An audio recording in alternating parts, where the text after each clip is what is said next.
अभी हम समझेंगे इंडियन स्टॉक मार्केट्स में ट्रेड करने के लिए आपको नेसेसरी चीजें क्या लगेंगी और आपको क्या हिसाब से काम करना होगा। तो पहले चलिए समझते हैं। मैं आपको समझाऊंगा कि आपको एक गाइड कैसा बनाना है कि आप वो स्ट्रैटेजी से ही हमेशा मार्केट में काम करें और उसके हिसाब से ही आप अपना प्रॉफिट लॉस जो भी आपको बुक करना है आप वो बुक करें और कभी स्ट्रैटेजी अपनी आप चेंज ना करें। ये ध्यान में आप जरूर रखिए कि आपको स्ट्रैटेजी कभी चेंज नहीं करनी है। तो आपको मैं की स्टेप्स स्टेप्स बताता हूं कि आपको अपनी strategy day by trade develop कैसे करने हैं और उसमें से आपको चेंजेस क्या लाना है कि आपके ट्रेड के अनुसार, क्योंकि जिस तरह आप ट्रेड करेंगे हर किसी का अपना एक नैक होता है ट्रेड करने का, हर कोई सेम तरीके से ट्रेड नहीं करता है। आप जितने भी कोर्सेज वगैरह ले रहे हैं, जो भी कुछ कर रहे हैं, मत करिए। सब आपको बस बेवकूफ बनाएंगे और आपको वहां पे सीखने के लिए कुछ भी नहीं मिलेगा। एक दो चीजें आपको पता चलेंगी, बाकी आपको जो कुछ करना है वो खुद करना है आपको, क्योंकि ट्रेड क्लासेस जाने से या फिर कोई कोर्स करने से आपको ट्रेडिंग नहीं आएगी। आपको जो कुछ है खुद करना पड़ेगा, खुद का लॉस लेना पड़ेगा, फिर समझना पड़ेगा कि मैं उस लॉस को कैसे बचाऊं। तो पहले तीन चीजें होती है जिसमें से हर कोई बस दो चीजें हमेशा समझाता है सबको। वो है टेक्निकल एनालिसिस, जिसमें आपने हमेशा ये सुना होगा इंडिकेटर्स। इंडिकेटर्स ये टर्म आपने सुना होगा, जहां पे हमेशा आपको बताया जाता है कि इंडिकेटर्स यूज करना होता है ट्रेड करने के लिए। समझ रहे हैं आप? इंडिकेटर्स यूज करना होता है ट्रेड करने के लिए। अभी समझिए कि एक पर्टिकुलर चार्ट पैटर्न है जो अप ट्रेंड में है, वो इस तरह अप ट्रेंड में है। अब आपको 3 से 4 इंडिकेटर्स कभी ना कभी आपने सुने होंगे कि मूविंग एवरेज या फिर मैकडी या फिर वॉल्यूम इंडिकेटर, जो कुछ भी है।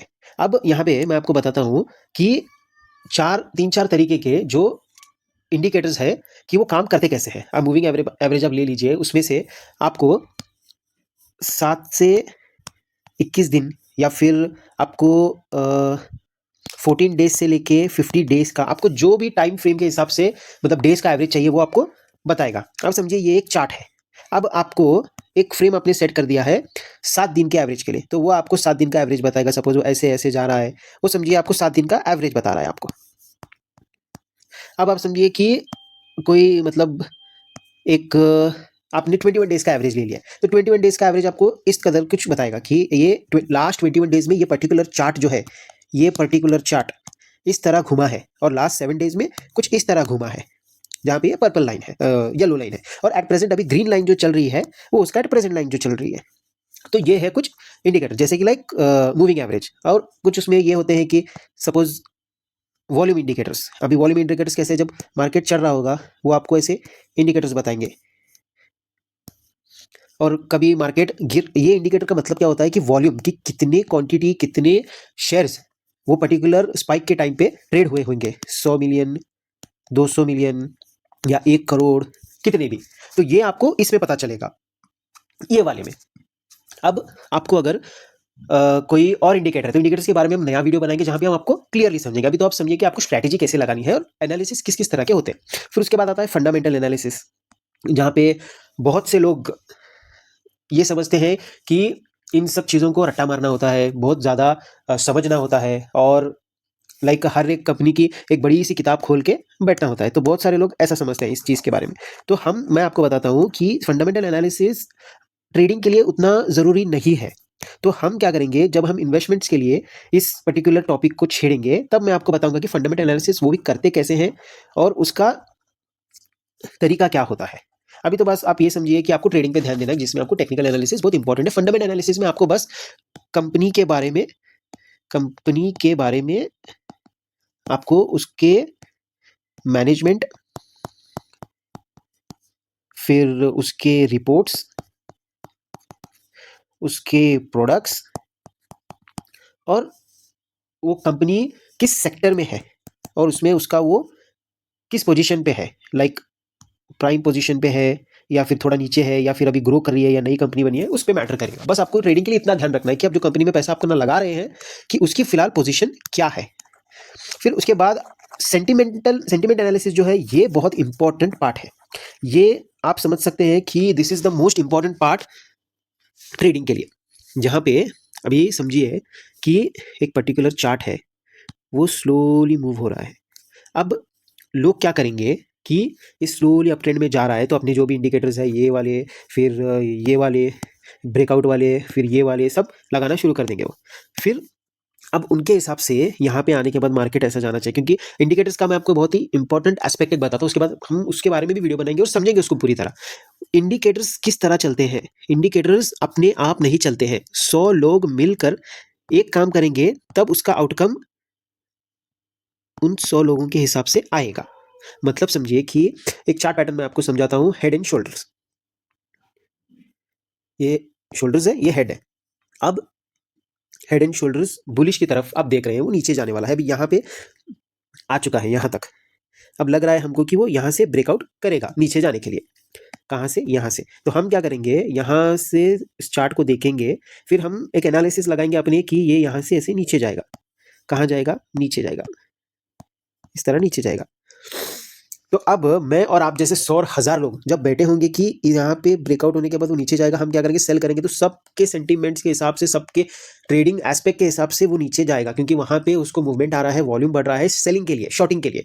अगर हम में से सिर्फ 10 लोग 20 लोग बैठेंगे तब वो वैसा मूव नहीं करेगा। तो कभी कभी करेगा, कभी नहीं करेगा, पर मोस्ट ऑफ द टाइम उसका ये मतलब होता है कि इंडिकेटर्स तब काम करते हैं जब सब लोग वही पर्टिकुलर इंडिकेटर उसी चीज के लिए यूज कर रहे हैं। समझ रहे हैं आप? हाँ, तो फिर अभी इस तरह सेंटिमेंट्स काम करते हैं, क्योंकि सबका इमोशनल एस्पेक्ट जब सेम हो जाता है तब चार्ट वो हिसाब से मूव होता है। क्योंकि कभी कभी लोग कैसे रिवेंज के लिए बैठे होते हैं, कभी कभी लोग अपना लॉस रिकवर करने के लिए बैठे होते हैं। तो मार्केट जो है वो किसी का नहीं है, मार्केट सिर्फ उनका है जो, अभी आप समझिए ये एक शादी का हॉल है।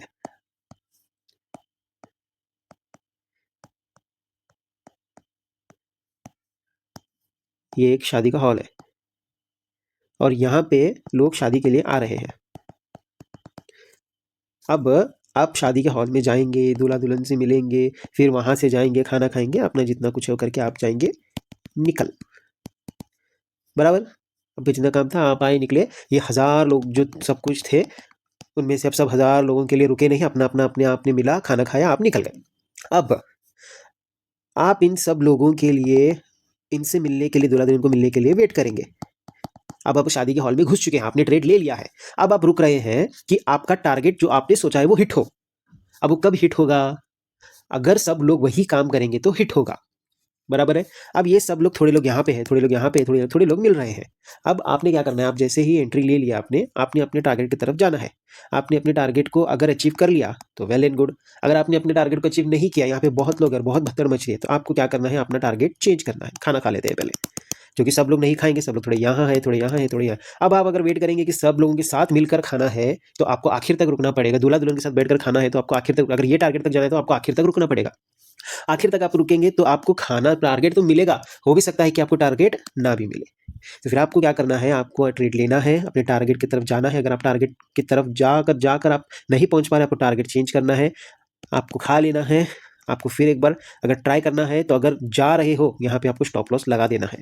अगर ये नहीं हो रहा फिर सीधा आपको एग्जिट लेके जाना है, या फिर आपको यहाँ पे एग्जिट मिल जाएगा। अगर आप यहाँ पे भी एग्जिट नहीं करेंगे, फिर आप अगर डायरेक्ट एग्जिट ले लेंगे बिना ये लिए, बिना यहाँ पे, बिना ये टारगेट हिट किए, बिना ये टारगेट हिट किए, तो आपके साथ क्या हो जाएगा, ये हो जाएगा, आप जाकर वापस आ जाएंगे। और ये आपके साथ होगा ही होगा, आप चाहे टेस्ट कर लो, कुछ भी कर लो। अगर ये आपके साथ नहीं होगा फिर मेरे को आके बताना आप। समझ रहे हैं आप? ओके। फिर अभी आपको मैं बताता हूँ essential risk management techniques trading के लिए क्या होते हैं, मैं आपको बताता हूँ।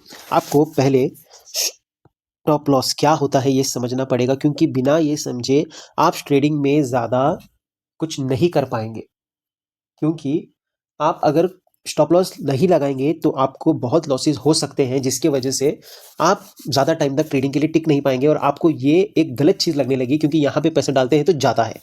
क्योंकि अगर आप पैसा यहाँ पे डालेंगे तो वो जाएगा ही जाएगा, अगर आप सही तरीके से नहीं करेंगे। क्योंकि आपका जो टीचिंग स्टेज है, जहाँ पे आपको लॉस लेना ही पड़ेगा समझने के लिए कि आप क्या गलत कर रहे हैं। तो सपोज अभी स्टॉप लॉस होता क्या है, यह आपको ऑलरेडी पता होगा। तो जो भी ट्रेडर्स होंगे या फिर जिनको भी ट्रेड करना वो कर चुके होंगे कि स्टॉप लॉस क्या होता है। मतलब उसका स्टॉप लॉस, लॉस को स्टॉप करना। तो अब एक चार्ट पैटर्न है जो इस तरह चल रहा है, यहाँ पे वो अप ट्रेंड में है। आपको लग रहा है कि वो अभी ब्रेकआउट नहीं लेगा यहाँ पे, तो आप क्या करेंगे, यहाँ पे अपनी आप पोजीशन लेंगे बाय की। आप यहाँ पे बाय करेंगे तो वो चढ़ते जाएगा जाएगा जाएगा। अब ये आपका पॉइंट हो सकता है या फिर ये पॉइंट हो सकता है, एज पर जो भी टेक्निकल टर्म आपको टेक्निकल एनालिसिस के हिसाब से आपको लग रहा है। तो यहाँ पे आप स्टॉप लॉस लगा सकते हैं, यहाँ पे लगा सकते हैं। तो अगर ये इस लेवल तक पहुंच जाएगा और आपका टारगेट सपोज यहाँ है, बेहतर होगा कि आप यहाँ पे एग्जिट ले लें फॉर गुड प्रॉफिट। अगर आप वेट करेंगे तो हो सकता है वो ऐसे जाके नीचे भी आ सकता है, वो ऊपर भी जा सकता है। अगर आप यहाँ पे आ चुके हैं, फिर आपको अपना स्टॉप लॉस शिफ्ट करना पड़ेगा यहाँ पे, इस पॉइंट पे आपको शिफ्ट करना पड़ेगा अपना स्टॉप लॉस। तो क्या है, अगर आप वो नीचे चला भी जाए तो आपका नो प्रॉफिट नो लॉस हो जाएगा, जो भी टैक्स में थोड़ा बहुत कटने का है वो कट जाएगा। समझ रहा है आपको? और अगर आपने यहाँ पे एग्जिट ले ली तो वेल एंड गुड, आपका एक गुड प्रॉफिट बन जाएगा, जो कि सब लोग नहीं बना सकते। यही प्रॉफिट लेना होता है, रादर देन ये अपना जो टारगेट आपने सेट किया वो अचीव करने के बदले।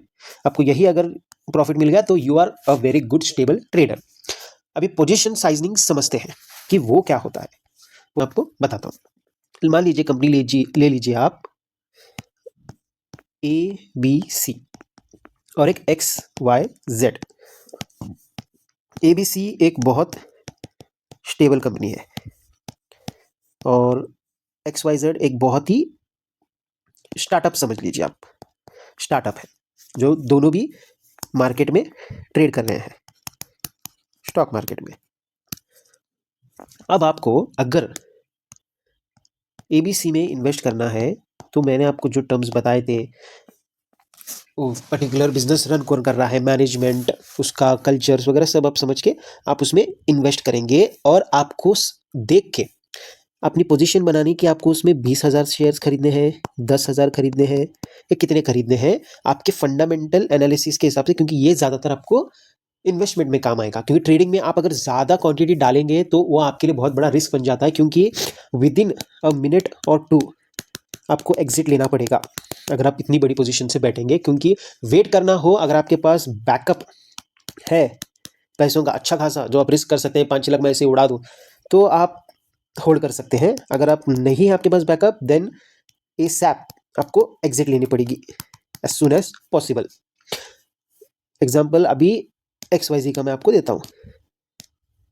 XYZ में आपको सपोज जो क्वांटिटी आप यहाँ ले रहे हो वो आप यहाँ नहीं ले सकते, क्योंकि यहाँ पे आपका पैसा जाने का रिस्क कम है। रिस्क तो दोनों में है, पर परसेंटेज वाइज यहाँ पे 10% रिस्क है, तो यहाँ पे सीधा सीधा आपको 50% रिस्क हो जाता है। क्योंकि ये अनस्टेबल नई कंपनी है, ये इसमें अभी बहुत कुछ देखना बाकी है। क्योंकि अभी इन दिनों में आपने देखा होगा कि कुछ कंपनीज का इंडस्ट्री ही बंद कर दिया गया है। रिसेंट में न्यूज़ आई है, कल परसों में ही इंडस्ट्री बंद कर दी गई है उस कंपनीज की। तो अब कंपनीज वो जीरो हो चुके हैं, जब तक अनलेस एंड अनटिल वो कुछ नया बिजनेस ना शुरू करे। तो ये होता है एक, आप बोल सकते हैं वेटरन कंपनी में एंड जेनजी आप बोल सकते हैं कंपनी में, ये फर्क होता है। तो पोजिशनल साइजिंग बराबर देख के करें, कंपनी के हिसाब से करें, जहां पे आप कितनी क्वांटिटी ले रहे हैं, क्या कर रहे हैं, वो क्वांटिटी वो कंपनी से वर्थ इट होना चाहिए कि आप अगर 1-2 मिनट से ज़्यादा होल्ड कर पाए या फिर 1-2 दिन से ज़्यादा होल्ड कर पाए तो उसका कुछ आउटकम निकले, या फिर 1 महीने के लिए होल्ड करें तो उसका कुछ आउटकम निकले, ना कि 1 महीने के बाद पता चले कि कंपनी बंद हो गई, आपके भी दिवाला निकल चुका है, ऐसे ना हो। तो आपको मैं बेस्ट प्रैक्टिसेस बताता हूँ कि आपको स्ट्रैटेजी बनानी कैसी है। अभी समझिए कि आपको डेली मार्केट ऊपर नहीं जाता है, ना कि डेली मार्केट नीचे जाता है। मार्केट अपने हिसाब से चलता है और सेंटीमेंट के हिसाब से चलता है, वेदर, पॉलिटिक्स, ये वो सब सब कंसीडर करना पड़ेगा आपको, इन्वेस्टमेंट्स के लिए भी और ट्रेडिंग के लिए भी। आपको पहले तो पोजीशंस छोटी छोटी लेनी होगी। मान लीजिए 100 शेयर्स, या फिर अगर आप FNO में करते हैं तो 1 लॉट, ज़्यादा से ज़्यादा अगर आपके पास हो सकता है तो 2 लॉट, उससे ज़्यादा आपको नहीं करना है। और पर्टिकुलर कंपनी में जिसमें आप ट्रेड लेने जा रहे हो, पहले तो टेक्निकल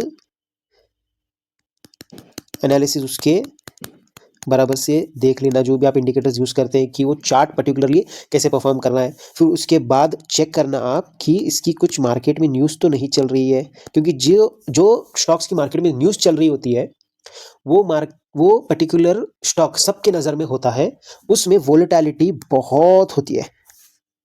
समझ रहे हैं आप? उसमें वोलेटिलिटी बहुत होती है, जो आप एक्सपेक्ट नहीं कर सकते हो, इसमें कुछ भी हो सकता है। और आप अगर देख के रिसर्च करके थोड़ा ट्रेड करने के लिए भी जाएंगे तो अच्छा रहेगा। और आपको देखना पड़ेगा कि वो पर्टिकुलर कंपनी के बारे में आप कितना जानते हो, और उस कंपनी से आपका लाइक कोई एबीसी कंपनी है, आपको लग रहा है कि अरे यार ये कंपनी हमेशा से बेहतरीन रही है, ये कंपनी को मैं बहुत एडमायर करता हूँ, ये कंपनी तो अच्छी ही है, आपको वहाँ पे उस बेसिस पे ट्रेड नहीं लेना है।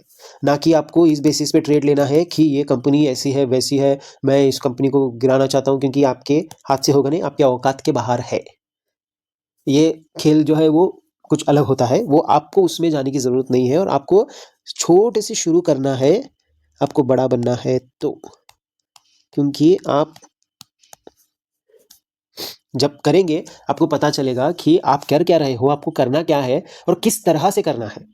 क्योंकि जो किस तरह से करना है ना, वो बहुत इंपॉर्टेंट है। समझिए आप एक पर्टिकुलर स्टॉक को, आप एबीसी स्टॉक को ट्रेड कर रहे हैं। हाँ, आपने उसमें 100 शेयर्स ले लिए, आपको वो ₹1 बढ़ गया, आपको ₹100 का प्रॉफिट हो गया, वेल एंड गुड, आप बंद कर दीजिए, आप चुप बैठ जाइए। आपने जो स्ट्रैटेजी लगाई, इंडिकेटर जो भी आपने यूज़ किया, well and good. Second day भी आपको प्रॉफिट हो गया, थर्ड डे आपको लॉस हो गया, फिर उसके बाद वापस आपको प्रॉफिट हो गया, फिर आपको लॉस हो गया। आपको स्ट्रैटेजी चेंज नहीं करनी। अगर आपको प्रॉफिट हो रहा है, आपको जो लॉस हो रहा है, जो आपको लॉस हो रहा है, वो आपको मिनिमलाइज करना पड़ेगा। कैसे? आपको वहां पे समझना होगा कि मेरे जो ₹250 गए, यहाँ पे मैंने गलती की क्या। मेरा तो प्रॉफिट बनते जा रहा है 100 रुपए, ₹250 एकदम चला गया। आप क्या करेंगे, ये जब ₹100 आपकी स्ट्रैटेजी के हिसाब से आपको लग रहा है कि वहां तक आने के बाद हो जाएगा, मार्केट जब थोड़ा नीचे या फिर ऊपर आपके अगेंस्ट जाएगा, आपको लगने लगा कि वहां तक आ जाएगा, वो नहीं आएगा। आपको जैसे लगे कि मेरे अगेंस्ट जा रहा है ट्रेड, आप एग्जिट हो जाइए, भले वो उसके बाद आ जाए। That's worst worst case scenario. Best case scenario आप निकल जाएंगे तो आपको ₹50 जाएंगे, ना कि 250। तो ₹200 के जो एक्स्ट्रा जाएंगे वो तो बच जाएंगे आपके। तो that is no trade is also good trade, वो भी प्रॉफिट ही माना जाता है अगर आप किसी दिन में ट्रेड ना करके पैसा ना निकाले तो भी। समझ रहे हैं आप? स्ट्रैटेजी क्या बनानी है, ये तो आपको बताने के लिए मैंने बनाया कि कैसे बनानी है, क्या बनानी है। ये तो सॉरी, ये मैंने आपको बताया कि क्या बनानी है, कैसे बनानी है स्ट्रैटेजी, कि वो आपको काम आए। उसके बारे में मैं एक नया डिटेल्ड वीडियो बनाऊंगा। अगर आपको इसके बारे में डिटेल्ड वीडियो चाहिए तो कमेंट्स में थम्स अप लिख दीजिए ना, मैं बना दूंगा। ओके, तो आप ये टर्म समझिए और ये सब चीज़ें समझिए कि आपको किस तरह से करना है, नहीं करना है, और आपको किन किन चीज़ों का ध्यान देना है। आप उस हिसाब से काम करेंगे तो आपके लिए ट्रेडिंग ईजी हो जाएगा। स्लो करिए, आराम से करिए। आपको ट्रेडिंग से कोई पैसा नहीं बना सकता अनलेस एंड अनटिल वो स्टेबल माइंडसेट से काम ना करे। ओके,